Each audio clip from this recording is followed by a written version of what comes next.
So tell us a little bit about you and about Barossa Boy and how this project came about, because it's super exciting. Yeah, so I'm a sixth generation Barossan, born and raised in the Barossa, and I wanted to call my brand Barossa Boy because I kind of wanted to pigeonhole myself. A lot of people kind of want to expand and showcase they can do different varieties and different things from other regions, but for me it was just about kind of showcasing the Barossa and the region I love, and doing it well, doing it to the best of my ability, and showcasing what I love about it, and doing the region justice with my wines going forward. So the generations before me have built a great reputation for Barossa, and it's getting stronger as we go forward, but I want to be the person that continue that.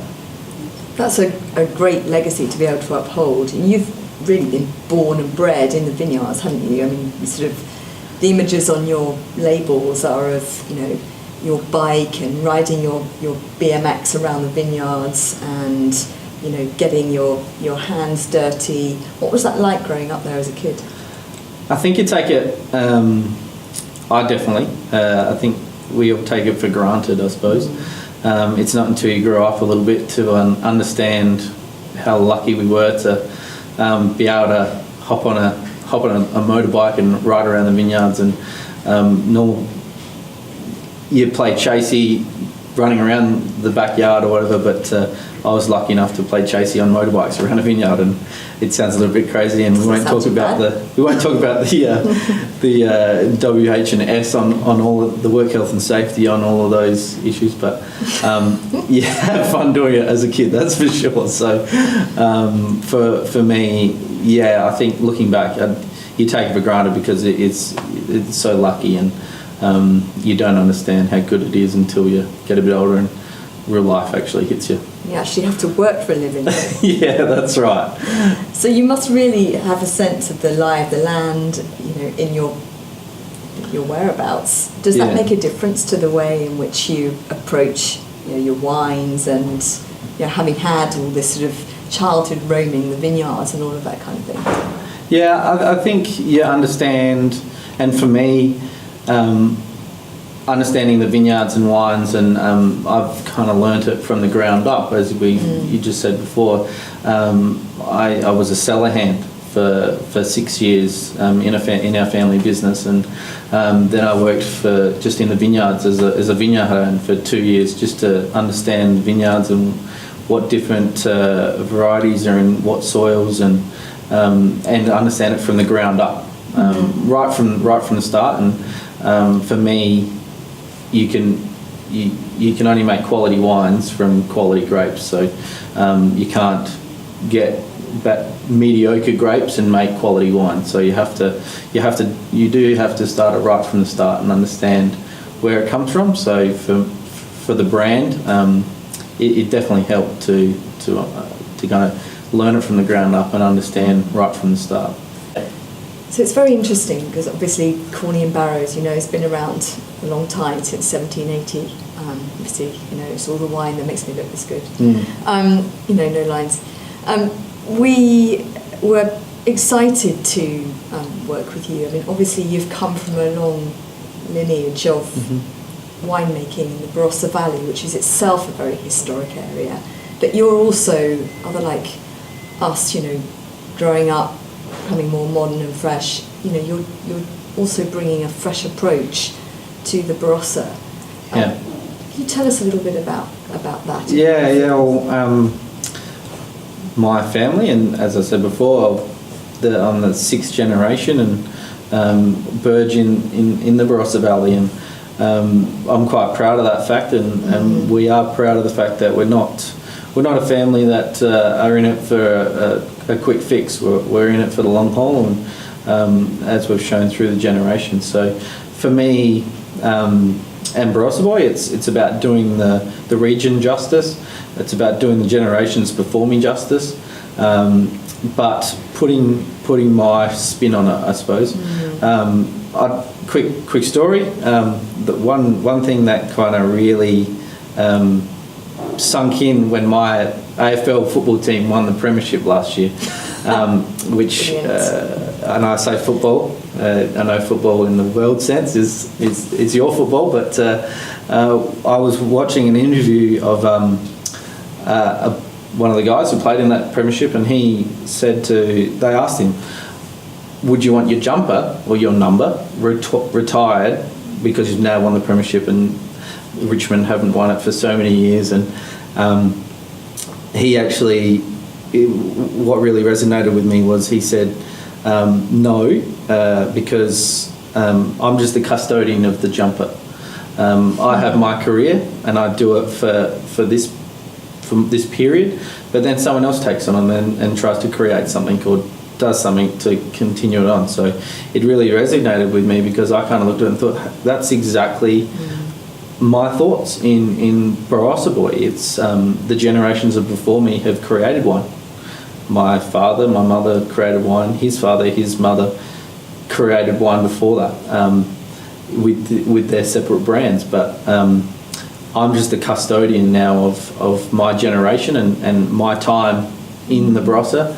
So ultimately, I just want to do it justice going forward. And a part of that is doing it justice in my generation is kind of looking back at the generations beforehand and understanding how they've done it and what they've done, but putting my modern spin on it in the sense of maybe it's a different way of fermenting it, or maybe it's a slightly different way of pressing it, or just putting that modern spin on it using technology to the fullest. Yeah, I was impressed when we first tasted the wines, and obviously we tasted them several times before we started talking seriously, but what impressed us was the sense of freshness in the wines and the drinkability factor. They are, were for us properly structured, well-made wines, but there was a sense of drinkability and freshness about the wines that really struck us from the get-go. Can you tell us a little bit about that? Yeah, well, for me, the word drinkability, as you just said there, is the biggest factor. Ultimately, you want to be able to have a glass, and then it's easy to go have another glass, and then another bottle, and then you go from there. But it definitely has to be balanced, and freshness is a part of that. You have to have the fresh fruit flavour up front before you can actually do anything else with the wine. So you have to pick it at the right time to get that, and the timing is key on those decisions through vintage. And the winemaking philosophy, it's definitely about balanced, structured, but kind of fresh wines that will last in the long run. But there are different. Each wine is different. It's a different style, and we've purposely made it to be different, to suit different palates or to suit different people, and we want to kind of fit across the market, not just pigeonhole ourselves to the one consumer. Okay. Tell us about Little Tacker and the way in which you thought out the brand and what it's all about, and it's interesting. You've got these different grape mixes in the two wines that we're launching now. But tell us first about Little Tacker, and then we'll go on to Double Trouble. Yeah. Little Tacker is a Grenache Shiraz Mataro blend. Wanted to do that style of wine because I'm very passionate about the Barossa, with the Barossa Boy name, and wanted to really showcase traditional varieties that the Barossa is known for, and kind of showcase it, but in a fresh style. It's not overpowered with oak or anything like that. No. We wanted to make a Little Tacker a little bit like a Little Tacker, in the sense of that it's fresh, it's fun, it's fruity, but like every good Little Tacker has a little dark side. We like a dark side. Yeah. So they create a little bit of trouble just to have a bit of fun with the brand and with the wine. So you can always stay young at heart in that sense. But it's a properly constructed wine. I mean, this is what I liked about it. It's got this sense of freshness and this fruit, but the structure is underpinning. Yeah. And that comes back to balance. Yeah. You have to have the fruit, but to have a balanced wine, you need kind of things behind it to kind of hold it together, to give it the length that it needs, and to kind of do the fruit itself justice. So we've matured the wine in 2,500 litre vats rather than 300 litre barrels, because we didn't want the oak to overpower, but we wanted to create the structure through the wine, but still showcase the freshness of the actual fruit and the wine, to make it that easy drinking style of wine that kind of can get people that don't really aren't in the wine industry or in the market for buying wine all the time to try that as a bit of a go-to, or to get them into the I suppose the wine industry, and then to build their passion, because ultimately one thing I want to do is be able to create wines that people can go back to after drinking it the first time, or it can get them from drinking beer to drinking wine to then growing up through the different wines. And actually, I mean, you're not making white wines yet, but I've noticed on tasting this wine that there is a sort of accessibility about it that I've shared it with people who have said don't actually like red wine that much, but I really like this wine. I mean, was that in your thinking? For sure. For this exact wine, definitely. This is the first wine of the portfolio, so I wanted to make it really approachable. That's the big thing for me. It's smooth but fruity, and it's not in your face like a big Barossa Shiraz can be. It's a delicate styled, fruity, fruit-driven wine. Because there can be, it can be quite tough for people when they're first starting out getting to know wines. To have a big red wine can be quite overpowering, and especially when they've got all the structure of wood and so forth. It's quite interesting to have something that is easy going. I think some people overcomplicate wine sometimes. It's meant to be enjoyed with friends and family and loved ones along the way, where we do need to make it fun, and it needs to be accessible in that sense. So for someone who does like red wine, this could be a wine that they can hand to their other friends that maybe don't like wine, and then they can enjoy it together at a party or a dinner party, or if they're having dinner with a friend that is fully into their wines, it can be a wine that they can take and tell a story about the Little Tacker and why it's put together and what's on the label, and why it's on the label, because having the boy on the bike, why is he there, and it's called Little Tacker because it matches in, and it's to create that sense of place of me growing up in the Barossa and kind of living that lifestyle of being able to ride bikes around the vineyard and have fun and just enjoy life to the fullest. God, that wouldn't be bad, would it? Tell us about Double Trouble. Double Trouble, which is double on a number of levels, isn't it? It is, because, it's picking up so many bits of your life, and it's picking up the grape varieties and all these other elements that have gone into making this wine. So Double Trouble, just as you're saying it, the label has a little dog on it, which is actually my dog in Australia. His name's Dex. So he's a border collie. So we've created that story of right from the label right back through. So the two different varieties, because Double Trouble is Shiraz and Cabernet, the quintessential Australian blend. I wanted to make this wine because I'm passionate about Australian wine.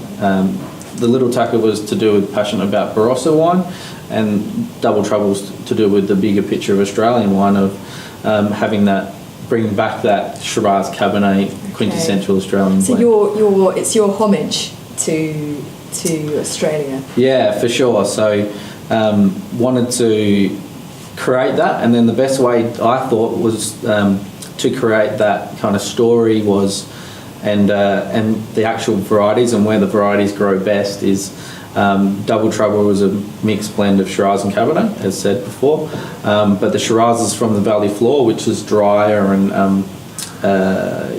darker fruits. Mm-hmm. And then the Cabernet is from the Eden Valley, which is higher up, and it gives that delicateness and creating a really fine Cabernet. And I saw that the two regions in the Barossa region fitted the style of wine, the variety of wine best. So that's where we've got the two regions coming together to make Double Trouble. We've got the two varietals coming together to make Double Trouble. But it's and Dex and I kind of walking around the vineyards making Double Trouble, getting samples and. So he picked the samples, did he? Yeah, he kind of bites them off and then drops them in the bag. No. He comes around with me, and he kind of comes into the winery and kind of runs around and keeps everyone on their toes. So well, I'm glad to hear this, because it sounds like it's too much trouble. Yeah. And then also it's to do with my life, I suppose, of having, when I was a bit younger, having the two different lives of I came to the promised land here and played cricket for a couple of lots of 6 months in a little town called Manningtree in Essex, and had the best time of my life there. And while I was doing that, I was going back and doing vintages in the cellar or in the vineyards to keep building the skills there. So it's a bit of a paying homage to my life through, and the first few stories of kind of how the range is put together, of Little Tucker first, and then growing up to create Double Trouble, and then so on and so on through the next wines that might come out at some stage. Yeah, obviously you're part of a wider country that has so many wonderful, fantastic wines, and you alluded to that earlier when we were having a chat, and that you feel that you're part of this new generation, but you've got a legacy to uphold. And I love the angle of the aspect of custodianship. How do you enjoy other people's wines? Do you have other Australian wines, for example, in your fridge? For sure, yeah. No, lots of people make good wine. I'm not ever going to say that I make the best wine, because there's a lot of people out there that make some very, very good wine, and we're all about getting the highest quality for the Barossa region. So for me, of course, it's always looking at what's in my fridge is kind of some local produce to showcase if people come around, and it's about getting more people to our region, and I think if we can work together in that, if I can bring people to the region, it sends people to their cellar door or their winery, and vice versa. For if they bring people to the region, I think we are looking at building the region as a whole, and just doing our niche thing or having our different thing and having our story to tell, to create that. And it's exciting times. Very much so. Well, look, we're delighted that we've been able to work on this partnership together, and delighted to have you here in London for the first time. Yeah. And I hope that it will be the first of many. Yeah, so thanks very much. Looking forward to working together in the market.